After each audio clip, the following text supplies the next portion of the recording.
성경을 읽으면서 우리가 또 하나 주의해서 보셔야 될 단어가 있는데 바로 씨라고 하는 내용이죠. 씨.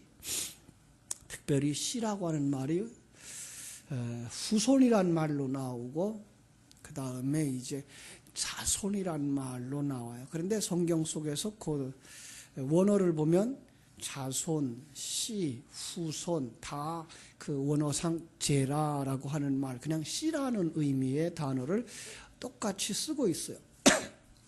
그런데 사람에게 쓸 땐 내 씨가 이렇게 말하는 것보다는 그냥 내 자손이 날 후손을 주리라 이런 말을 쓰고 있는데, 창세기 1장 11절에서 우리가 셋째 날 하나님이 창조한 세계에 씨 맺는 채소, 그죠?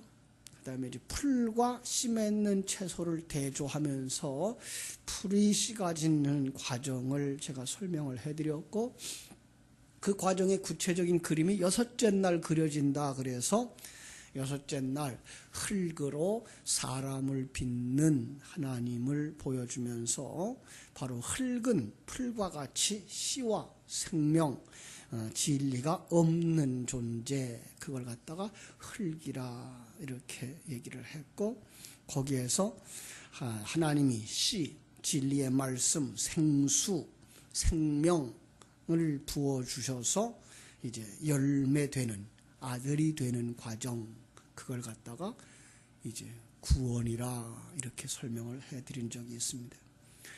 나중에는 이제 3장 15절에서 여인의 후손이 나오죠. 그죠? 여인의 후손.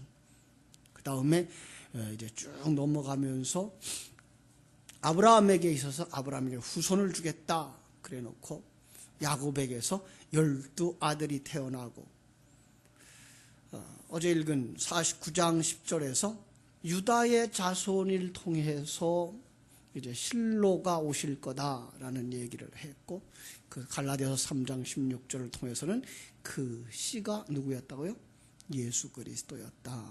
이렇게 성경은 씨의 이야기를 쭉 연결해 가고 있으면서 우리가 그 씨가 되는 거다라는 것. 우리가 그래서 이제 아브라함이 변하고 야곱이 변하고, 그래서 야곱이 변해서 이스라엘 되는 것처럼 우리가 점점 변화를 이제 겪어가요. 그래서 12 아들, 그 다음에 12 지파, 신약에 와서는 12 제자, 그리고 이제 요한계시록에 가면서는 12 곱하기 1000, 그래서 12,000 스타디온의 성전이 완성되어지고, 이렇게 해서 이제 아들이란 말로 마무리가 되죠. 결국은 우리를 아들 만드는 모든 과정. 그래서 천국에는 누구만 있다? 장자들만 있다. 그래서 장자들의 총회, 이게가 이제 교회를 의미하는 거라. 이렇게 성경은 하나의 단어를 쭉 해서 설명해 나가면서 하나의 완성품을 만들어가는 그림이라고 말씀을 드렸습니다. 그러면서 이제 사단은 그 혈통을 어떻게 하겠어요? 그 혈통이 흘러가는 그 혈통을 끊으려고 이제 애를 쓰겠죠. 그죠? 그 사건을 상징하고 있는 것이 이제 오늘 바로 이런 사건들, 자식을 낳지 못하게 하는 사건들, 혈통이 이어지지 못하게 하는 사건들. 그런데 그때에 하나님은 하나님의 방법으로, 사람의 방법이 아닌 하나님의 방법으로, 어떤 거죠? 은혜로 이렇게 해서 그 대를 연결시켜내는 거죠. 거기 동원되는 것이 하나님이 이 세상에 주신 인간들의 풍습도 바로 써먹어요. 그러니까 그걸 갖다가 우리는 뭐라 그래요? 일반 은총, 이렇게 얘기를 해요. 그래서 일반 은총을 통해서 우리들의 계대를 이어나가고 하나님의 약속들을 연결시켜 나가고, 그러다 극적인 상황이 되면 어떻게 돼요? 특별 은총이라는 말을 써서 그 바로 아주 그 특수한 초자연적인 어떤 상황들을 우리에게 보여주는 그런 상황들을 연출해서 하나님께서 하나님의 그 계보를 이어가고 은혜가 은혜 되어지는 역사를 그려내고 있어요. 이걸 이제 믿음의 눈으로 보지 못하면 사람들이 뭐라고 말하겠어요? 제멋대로 해석하네, 그렇게 보겠죠. 그래서 아이고, 성경 해석은 코에 걸면 코걸이, 귀에 걸면 귀걸이, 그건 무슨 일괄성도 없어, 이렇게 말하는데, 사실은 거기서 우리가 하나님의 눈이 뜨여졌느냐, 영의 눈이 뜨여졌느냐, 아니면 그냥 세상적인 관념만 가지고 있느냐를 판단할 수 있는 길이기도 합니다. 신령한 눈이 열려진 사람들에게는 그 속에서 하나님의 약속들이 이렇게 해서도 연결되어지는구나, 이렇게 하나님은 일하시는구나를 볼 수 있는 것이죠. 그죠? 그렇지 않으면 하나님의 공의만 가지고 심은 대로 거둔다고 하는 것만 가지고는 성경의 해석이 안 돼요. 연결이 안 돼요. 바로 그 중요한 얘기가 오늘 본문도 그런 거예요. 38장인데요. 38장부터 나오는 이 내용도 어디에 걸려있는가 하면 37장 2절에 걸려있는 내용이에요. 37장 2절이 뭐라고 그러죠? 야곱의 족보는 이러하니라. 야곱의 약전이라 그랬죠. 먼저 약전은 이러하니라 그랬어요. 그죠? 즉 이스라엘의 백성들, 하나님의 백성들의 구원은 이런 거야 라고 얘기를 하면서 이제 38장에서 유다의 가족의 이야기, 거기서 이제 며느리 다말이 아주 중요한 역할을 하는 거예요. 그런데 유다가 누구기에? 자, 우리 유다 다시 한번 보고 들어갈게요. 49장. 유다는 어떤 족속, 어떤 민족이죠?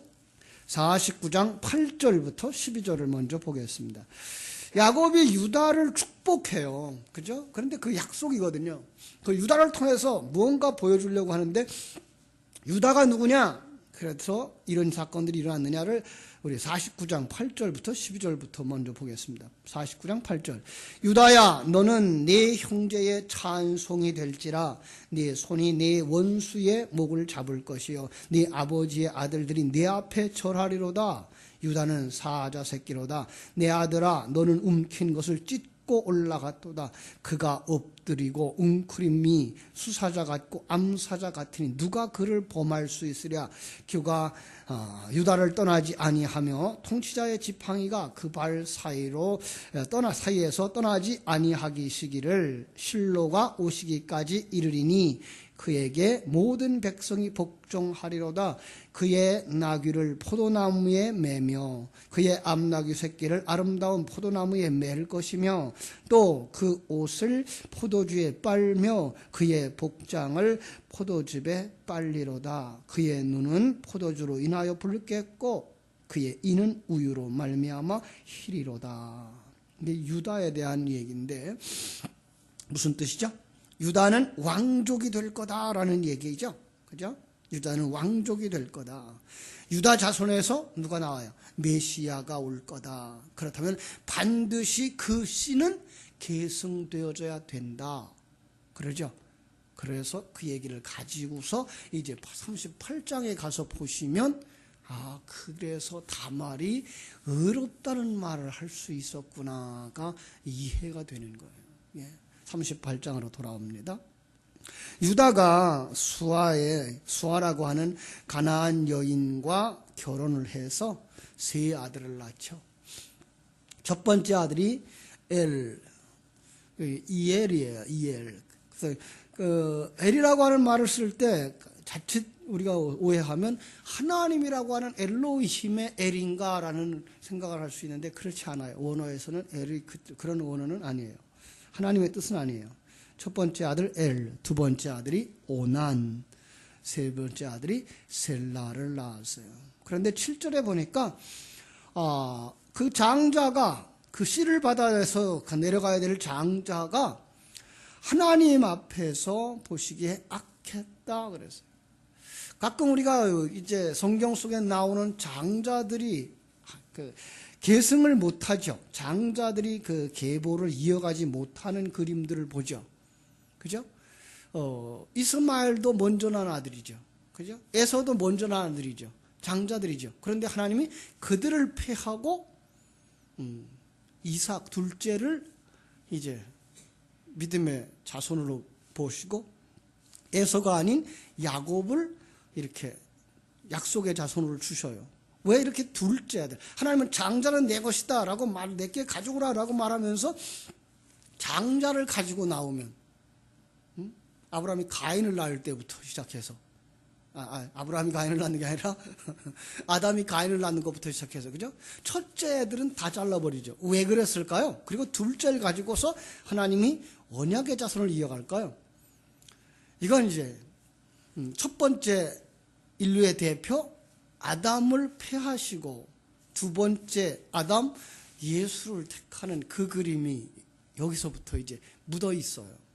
그래서 하나님이 첫 아들 장자, 그러니까 사람은 이놈인가 보다 그리고 하나님 이놈 받으세요라고 탁 내놓으면 하나님은 인간이 내놓는 건 나 안 봐도 내가 세우는 자를 세울 거야 이거예요.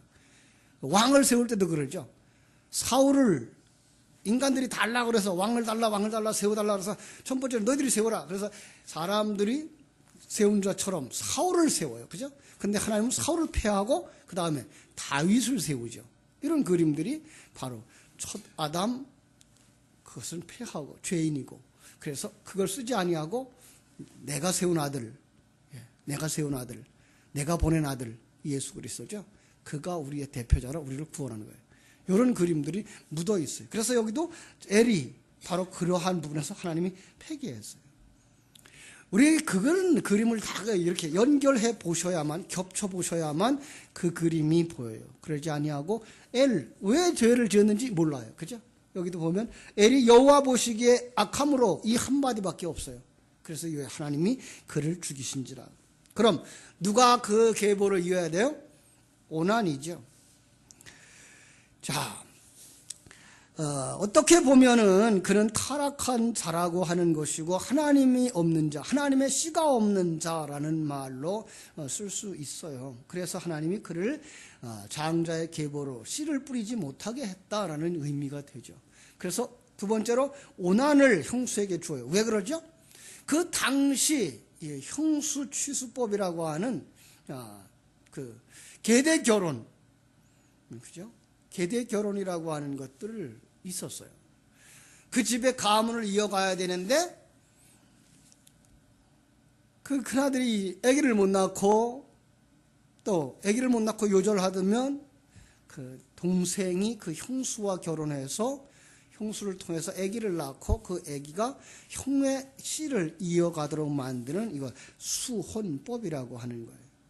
나중에 이제 신명기 25장에 가면은 5절로 6절에서 대를 잇는 이 계대 결혼법을 율법으로 정해요. 이만큼 하나님은 그 계대 그 씨를 이어가는 걸 중요시했던 것을 알 수 있어요. 왜 그러죠? 창세기 3장 15절에 여인이 후손,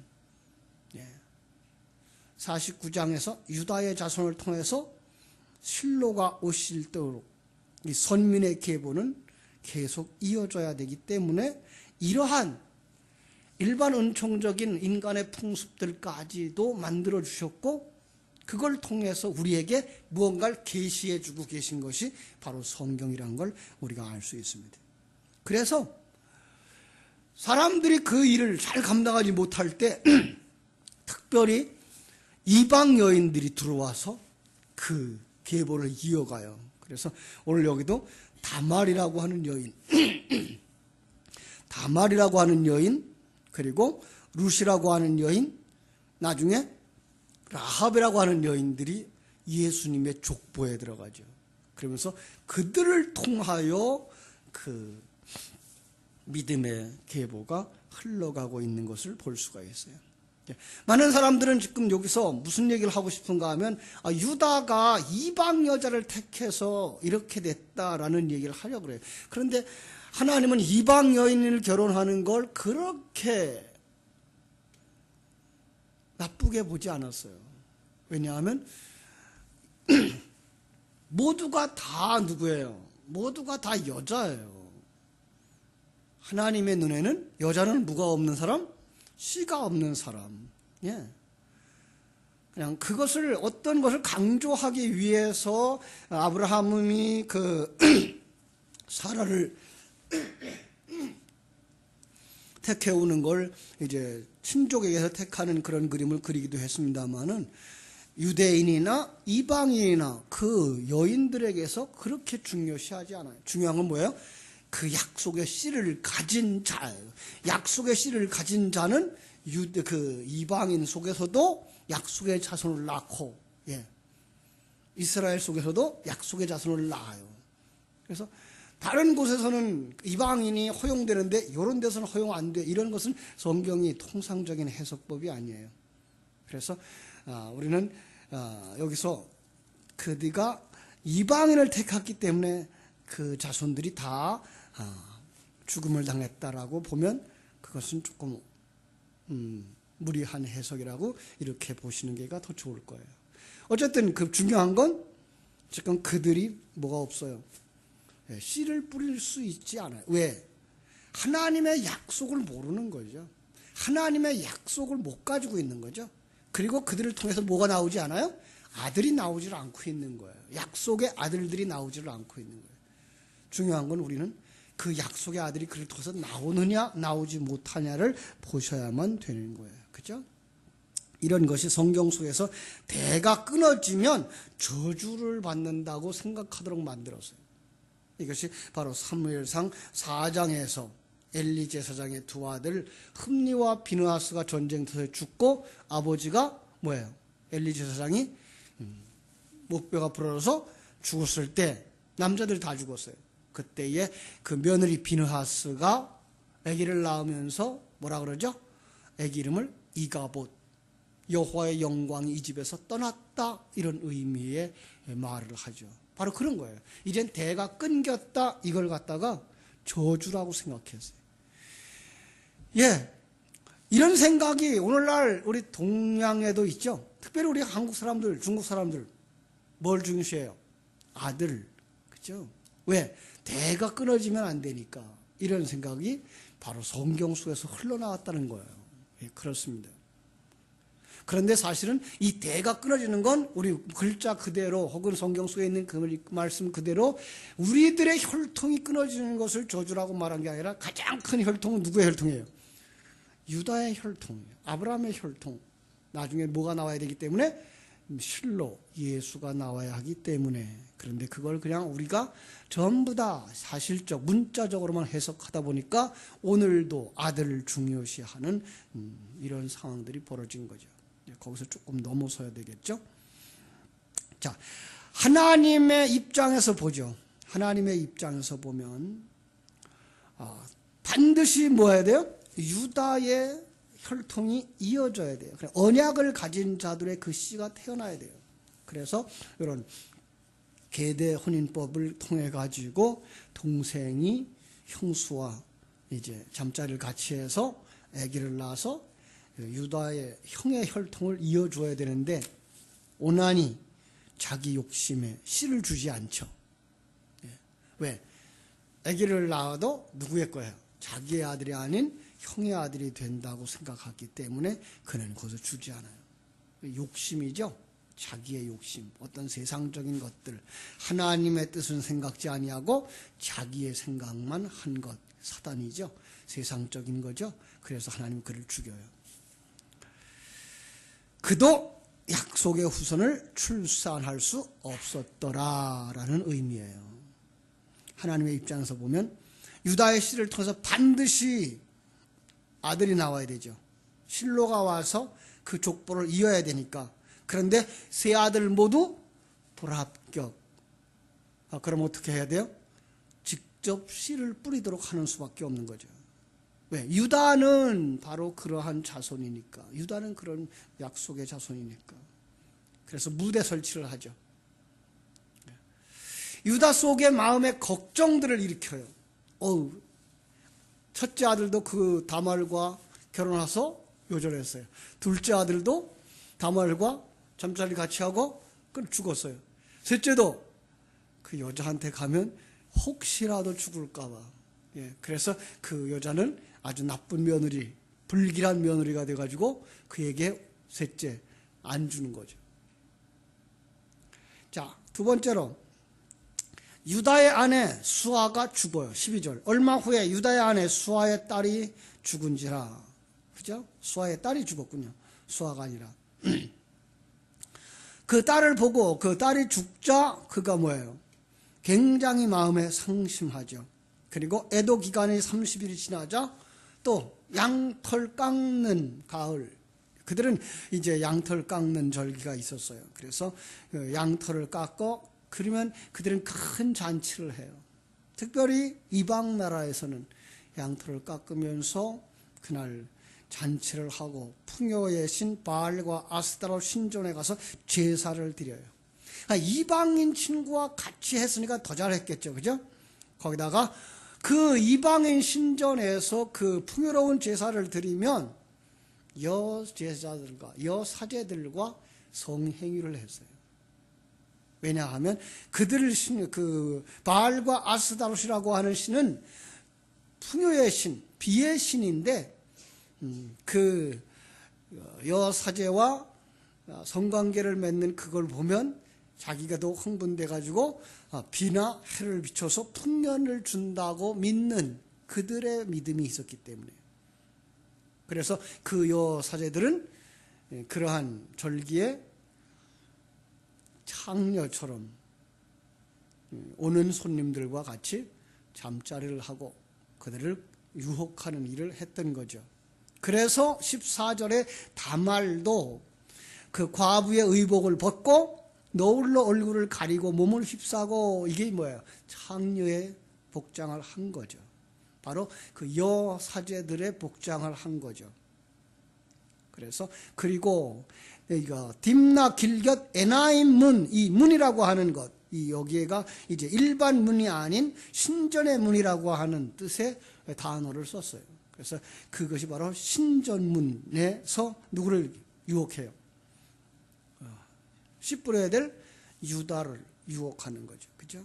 물론 얼굴을 가리고 여사제들의 그 복장을 했을 것이니까 유다가 몰라보는 것 정말 당연하죠. 그래서 몰라보았죠. 유다는 언약의 백성이죠. 언약의 백성은 어떤 사람? 씨를 가진 사람. 그죠? 그런데 그의 삶은 어땠어요? 죄뿐이었죠. 바로 우리들과 같은 거죠. 유다만 나쁜 사람 그럴 것이 아니라 옛사람이 똑같이 유다예요. 우리 속에 있는 옛사람 유다예요. 그냥 여전히 하나님의 약속의 말씀을 받았는데도 불구하고, 진리의 말씀을 받았는데도 불구하고 자기 부인하고 십자가 지는 삶에서 늘 벗어나려고 하는, 그래서 자기 부인하고 겸손해지는 것보다는 내가 나아져야지, 내가 남보다 낫다는 생각을 가지도록 자기 훌륭한 그 인격, 임팩트 쌓기를 열심히 하죠. 그죠? 그런 죄인을 구원하기 위해서 누가 와요? 다말이 오는 거예요, 사실은요. 이 그림은 조금 어렵습니다.